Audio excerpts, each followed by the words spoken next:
കൂടുതൽ വാർത്തകളും വീഡിയോകളും കാണാൻ ഈ ചാനൽ സബ്സ്ക്രൈബ് ചെയ്യുക. കൂടെ ബെൽ ബട്ടൺ അമർത്തുക. Please subscribe our channel. നമസ്കാരം.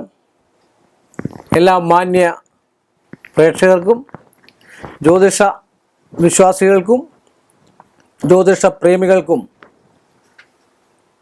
നമ്മുടെ ഏഷ്യ ലൈവ് ടി-വിയിലെ ജ്യോതിഷ പങ്ക്തിയിലേക്ക് നിസ്സീമമായ സ്വാഗതം.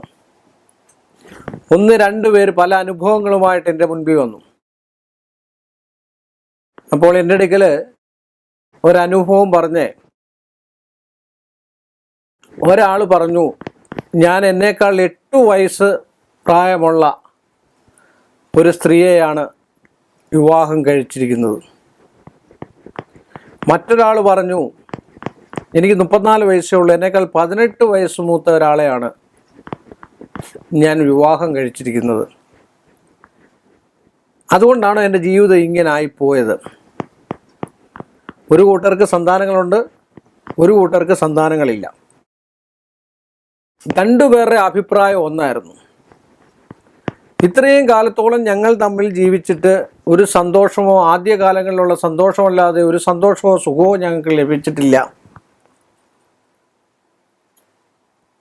ആ 34 വയസ്സുള്ള ചെറുപ്പക്കാരൻ എൻ്റെ അടുക്കൽ പറഞ്ഞത്, സാർ എങ്ങനെയെങ്കിലും ഈ ആളിനെ എൻ്റെ ജീവിതത്തിൽ നിന്ന് എനിക്ക് അവോയ്ഡ് ചെയ്യാനും പറ്റത്തില്ല, എനിക്ക് സന്താനങ്ങളും ഇല്ല. ഞാൻ അദ്ദേഹത്തോട് ചോദിച്ചു, അത്ര ആത്മാർത്ഥമായിട്ട് വീട്ടുകാരറിഞ്ഞ് നിങ്ങൾ വിവാഹം കഴിച്ചിട്ടുണ്ടെങ്കിൽ അത് ശരിയായ ഒരു നടപടിയല്ല. അപ്പോൾ അദ്ദേഹം എന്നോട് ചോദിച്ചു, എൻ്റെ ജാതകത്തിൽ 2 വിവാഹം കഴിക്കാനുള്ള യോഗമുണ്ടോ? സന്താനങ്ങളില്ലാത്തതുകൊണ്ടുള്ള ദുഃഖം അദ്ദേഹം അനുഭവിക്കുന്നുണ്ട്. മറ്റൊരു 34 വയസ്സേ ഉള്ളൂ. ഞാൻ പറഞ്ഞു, ഒരു സ്ത്രീയുടെ വിവാഹമായിട്ട് കഴിച്ചതിന് ശേഷം ആ ആൾ സ്വയം മനസ്സോടുകൂടി മാറുകയാണെങ്കിൽ, അപ്പോൾ ആദ്യമൊക്കെ പറയുമായിരുന്നു, ഒരു 3-4 വർഷം കഴിഞ്ഞപ്പോൾ പറയുമായിരുന്നു, ഇദ്ദേഹം എന്നേക്കാളും പ്രായം ഒരുപാട് കുറഞ്ഞതല്ലേ, നിങ്ങൾ വേറെ കല്യാണം കഴിക്കൂ. പക്ഷെ ഇന്ന് ആ സ്ത്രീക്ക് പ്രായമായി. പക്ഷെ അങ്ങനെ വിവാഹം കഴിക്കുന്നത് ആചാരാനുഷ്ഠാനങ്ങൾ അനുസരിച്ച് തെറ്റാണെന്നാണ് പറയുന്നത്. ഇന്ന് പലയിടത്തും 90 വയസ്സുള്ളവരെ, അല്ലെങ്കിൽ 60 വയസ്സുള്ളവരെ 40 വയസ്സുകാരനും 35 വയസ്സുകാരനും 18 വയസ്സുകാരനും 28 വയസ്സുകാരനും ഒക്കെ വിവാഹം കഴിക്കുന്നുണ്ട്. ഇങ്ങനെ വിവാഹം കഴിച്ചാലുള്ള അനുഭവമാണ്, ഞാനൊരു അനുഭവമാണ് പറഞ്ഞത്. എപ്പോഴും നമ്മുടെ ആചാര്യന്മാർ നമുക്ക് പറഞ്ഞു തന്നിട്ടുള്ള അല്പമെങ്കിലും ഇളയതായിട്ടുള്ള ഒരു സ്ത്രീയെ വിവാഹം കഴിക്കണമെന്നാണ്. എന്നാൽ പ്രായമുള്ള സ്ത്രീകളെ വിവാഹം കഴിക്കുന്നത് തെറ്റില്ല, തെറ്റുണ്ടെന്നും പറയുന്നില്ല, അല്പസ്വല്പമൊക്കെ ആണെങ്കിൽ. പക്ഷെ ഇത് ഇത്രയും വയസ്സിന് മൂത്തതും 16ഉം 18ഉം വയസ്സും ഒക്കെ മൂത്തതായിട്ടുള്ള ഒരാളെ വിവാഹം കഴിച്ചു കഴിയുമ്പോൾ അവരുടെ ജീവിതത്തിൽ, അവരുടെ സ്വകാര്യ സുഖങ്ങളിലും മറ്റു കാര്യത്തിലും കുറേ വർഷങ്ങൾ കഴിയുമ്പോഴത്തേക്ക് വളരെയധികം തിക്താനുഭവങ്ങൾ, 2 കൂട്ടർക്കും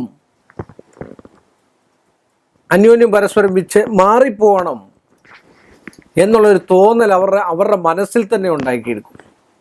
അവരുടെ മനസ്സിൽ തന്നെ ഉണ്ടായിപ്പോവും. ഒന്നിച്ചൊരിടത്ത് പോകാൻ പറ്റില്ല, ഒന്നിച്ചൊരു വിവാഹമംഗളാദി കർമ്മത്തിന് പോകാൻ പറ്റില്ല, ഒരു ബന്ധുവീട്ടിൽ പോകാൻ പറ്റില്ല. അപ്പോൾ ഇതെല്ലാം ഉൾക്കൊണ്ട് വേണ്ട വിവാഹം കഴിക്കാൻ.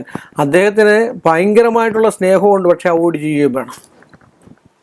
ആ ദുഃഖത്തിൻ്റെ പുറത്ത് അത്രയും കാര്യം അറിയാൻ വേണ്ടി മാത്രമേ എൻ്റെ അടുക്കൽ കിലോമീറ്ററുകൾ താണ്ടി എൻ്റെ അടുക്കൽ വന്ന ആളുണ്ട്. സുഹൃത്ത്, നിങ്ങൾ പറയൂ, എന്താണ് ഒരു മറുപടി കൊടുക്കുക?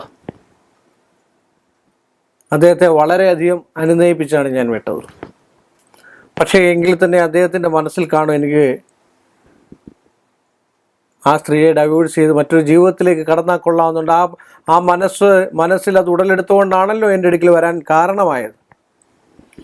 അപ്പം അങ്ങനെയൊക്കെയുള്ള കാര്യങ്ങൾ ഇനിയാണെങ്കിലും ചെറുപ്പക്കാരാണെങ്കിലും പ്രായമുള്ള സ്ത്രീയാണെങ്കിലും പ്രായം കുറഞ്ഞ സ്ത്രീയാണെങ്കിലും ഇതൊക്കെ ശ്രദ്ധിക്കണമെന്ന് പറഞ്ഞുകൊണ്ട് ഈ ഒരു ചെറിയ എപ്പിസോഡ് ഞാനിവിടെ അവസാനിപ്പിക്കുന്നു.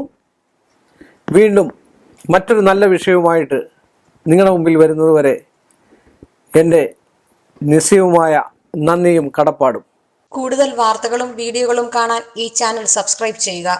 കൂടെ ബെൽ ബട്ടൺ അമർത്തുക. Please subscribe our channel.